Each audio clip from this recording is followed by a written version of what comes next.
Hello, my minions. Welcome to Demented Features. Danvers here, and we've got some exciting things going on this episode. So let's just get right into it, shall we? This is something I'm very, very proud of and very happy to get. This is the He-Man and the Masters of the Universe art book.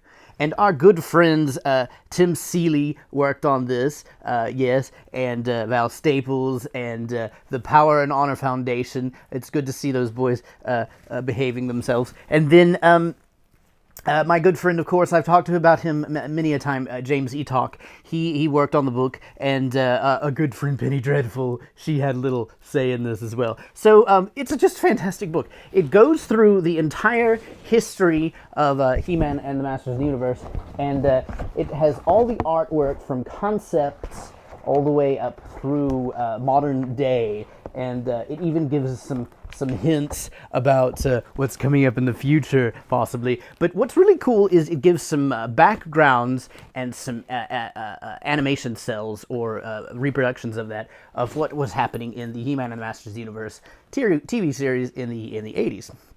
So, just a magnificent book. You can buy this on Amazon, and if you check out dementedfeatures.com, we will have a little link there for you, and you can help. You can buy the book, and then by buying it through our website, you can help out old Danvers at the same time. So there you go, He-Man and the Masters of the Universe art book. And speaking of art, let me just put this down over here. I get so excited, I almost run out of breath. Speaking of art, so our friend Bradley Beard, who I talked about last episode, he surprised me with a great little image. Here it is. This is Danvers. Yes, it is. So happy about that. Bradley's just a fantastic guy. And we finally got to be able to interview Bradley.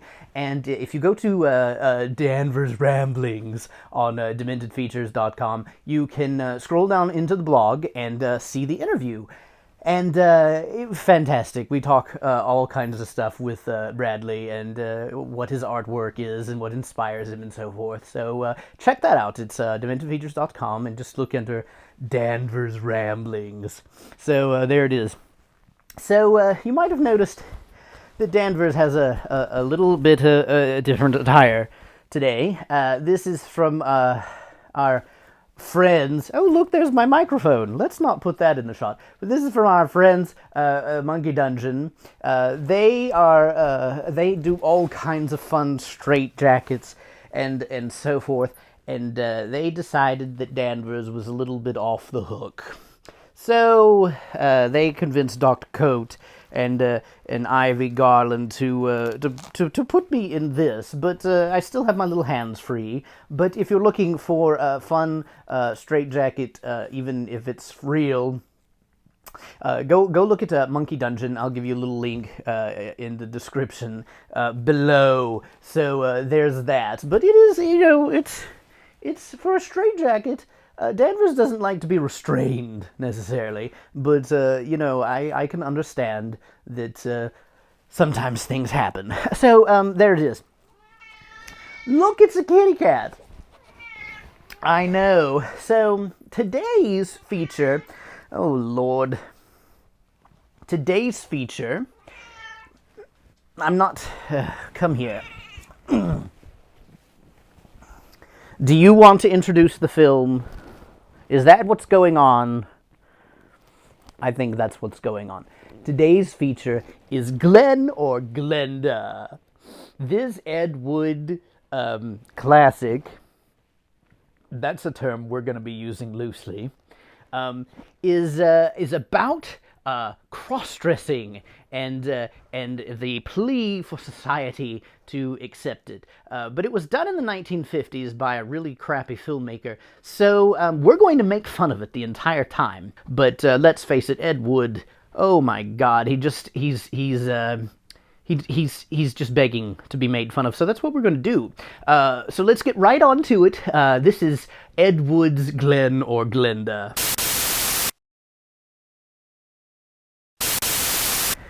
Well, I hope you're enjoying Glen or Glenda. So let's get a little background on this movie. So you might be wondering, what in the hell is Bela Lugosi's character, and what is all of that?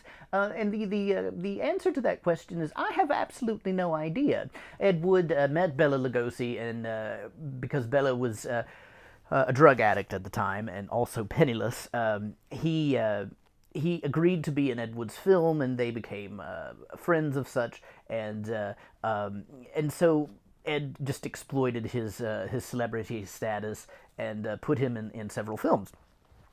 But the meat, if you will, of this film is this is loosely based on the sex reassignment surgery of Christine Jorgensen in 1952, and so producer George Weiss wanted to exploit this story, and Ed Wood was hired because Ed basically convinced George Weiss that he was the best person for the job because he was, in fact, a transvestite.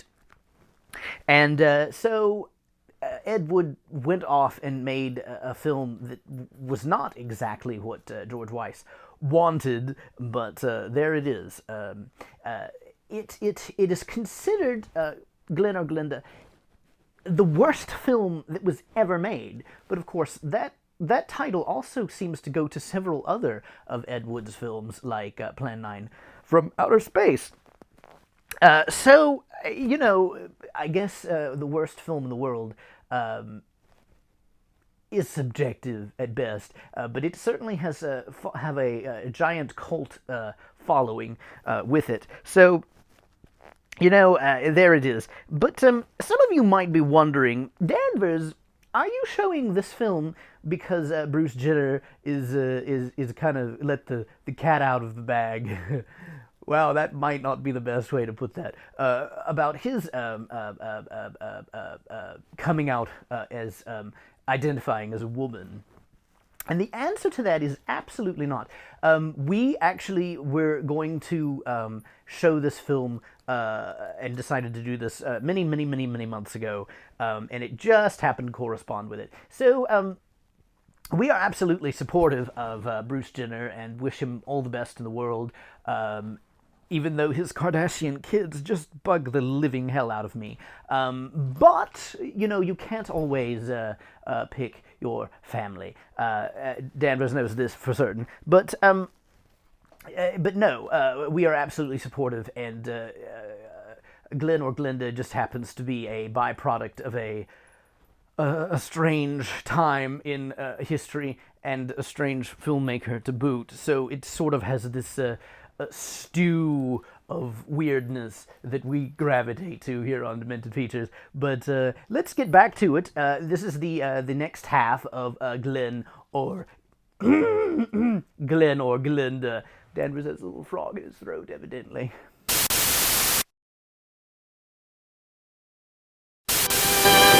Well, that was Glen or Glenda. Well, I hope you enjoyed the film as much as we did, or at least I hope you enjoyed us making fun of it as much as we did. But join us next month, and we're going to show something a little bit more serious. We're going to be showing Hexan, or the Witchcraft Through the Ages. So that's a fantastic film from the silent era, but a lot of our visuals of witchcraft and witches come from this film, and it has stuck with us pretty much through the entire century. I keep waving around my recorder, my audio recorder in the frame, but you know what? Oh well, it's very behind the scenes, if you will. So there it is. But yes, join us next month for Hacksaid. So if you haven't already, make sure you subscribe to us here on YouTube. Make sure you like us and on the old Facebooks, and tell your friends about Demented Features. My God, we work hard for this, and you know, we need a few more subscribers, and so forth and so on. Make sure you tell us in the comments below how you liked today's episode and what you'd like us to show in the future. We would love to have some feedback from you, and tell us a little bit about what you liked. And you know, I'm sure that there's the haters out there, and you know, troll away. That's fine. Everybody has to have some sort of outlet in their lives. such as it is. But anyway, until next time, I'm Danvers, your host, and we'll see you next time right here on Demented Features. Yes, indeed. Oh,